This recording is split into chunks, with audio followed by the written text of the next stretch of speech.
All right, let me share my screen real quick and we'll get started. Also, bear with me, guys. I'm just getting over a sickness right now. I lost my voice yesterday and it still not came back. So please just bear with me. I'll try to make through this whole presentation and talk as clearly as possible, but no promises it's going to sound good. But welcome to my presentation. This is my top three play designs for a football game. Our opponent that we're going to imagine is we were playing against the UK Wildcats defense. All right.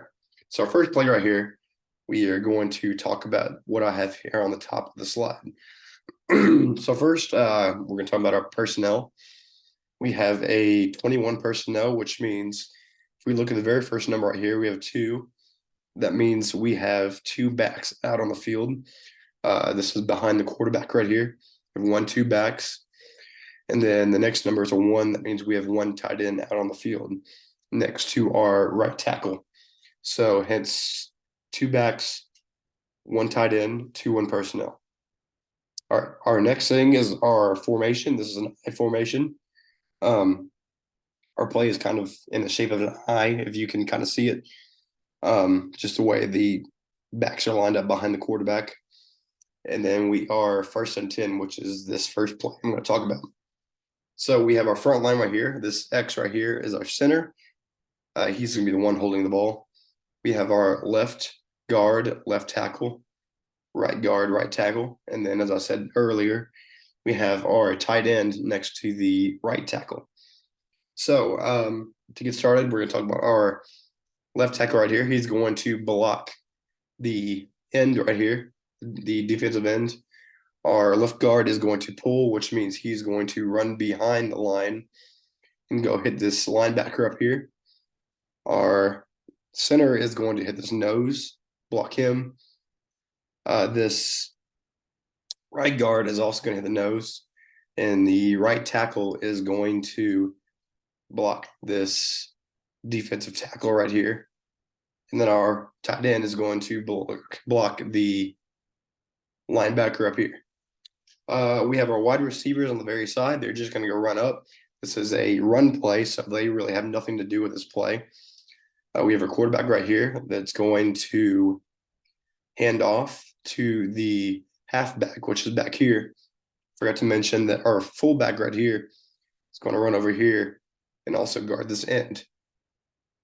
And once the quarterback gives or hands the ball off to the halfback, he's going to run into the B gap. I guess I should mention now we have our A gap, B gaps, and then our C gaps, and then D gaps. So the halfback is going to run the ball through the B gap and try to get as many yards on the play as he can.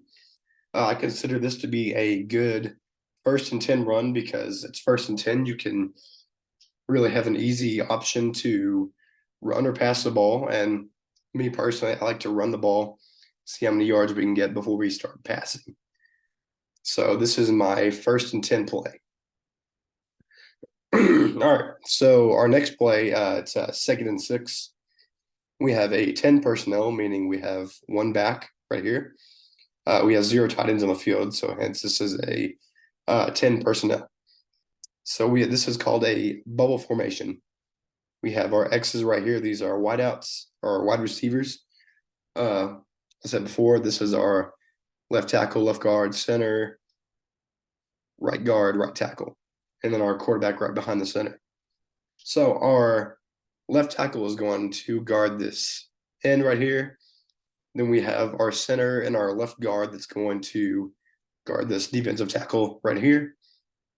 Our right guard is going to guard this defensive tackle, and our right tackle is going to guard this defensive end. So this is going to be a pass play. So just based on what the defense is giving us, the quarterback has four options who we can throw. We have one of our wideouts right here. He's going to run behind these, and he can run to the very end of the side of the field. And then we have our 2 wide receivers right here They're going to run straight and try to get as many yards as they can, and hopefully this play can result in a deep gain. And then we have our left wide receiver right here, and he's going to run up and kind of do somewhat of a slant to hopefully distract or fool the defensive linebackers back here and the safeties to hopefully make a good play. I say this is a good 2nd and 6 play because after first down, you try to run the ball. Maybe it didn't work, so go ahead and you can try a pass play to see if you get better succession for this play. Maybe the defense won't see that you're going to pass this because you also have your back right here.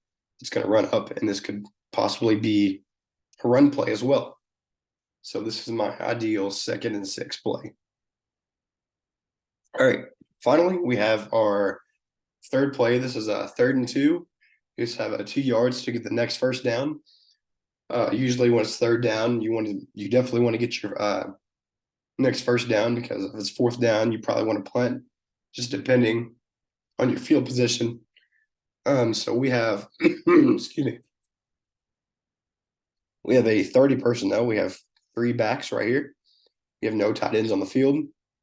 So what we're gonna do is our left. I forgot to write the defensive people are here, but our left tackle is going to guard the defensive end, and our left guard is going to guard the tackle.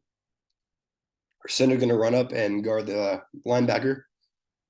Our right guard is going to guard the defensive tackle, and our right tackle is going to guard the defensive end.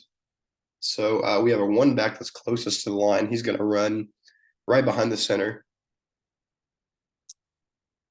Totally forgot to mention, this is a wide zone bubble RPO. RPO stands for run pass option. So basically what this is the quarterback has the option to either run the ball or pass the ball, just depending on what the defense is giving them. So either the quarterback right here can hand the ball off to this back right here who's going to run this way. If there's a lot of green field up here, it'd be an ideal play to run the ball.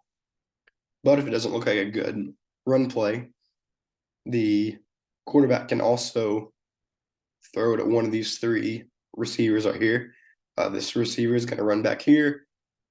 This receiver right here is going to run up and hopefully gain a lot of yards. And just like the last one, this receiver here on the left is going to run straight and slant, hopefully fool the defenders back here. I call this a ideal 3rd and 2 play. This is an ideal 3rd and 2 play because they have the option to run or pass, and this could easily fool a defense. And you can, excuse me, this can easily fool a defense and make it easier to gain 2 yards, which it really isn't much. So yeah, the quarterback just has the option to just do what he thinks is right. But yeah, these are my top 3 plays, and yeah, hopefully you all learned something. Thank you.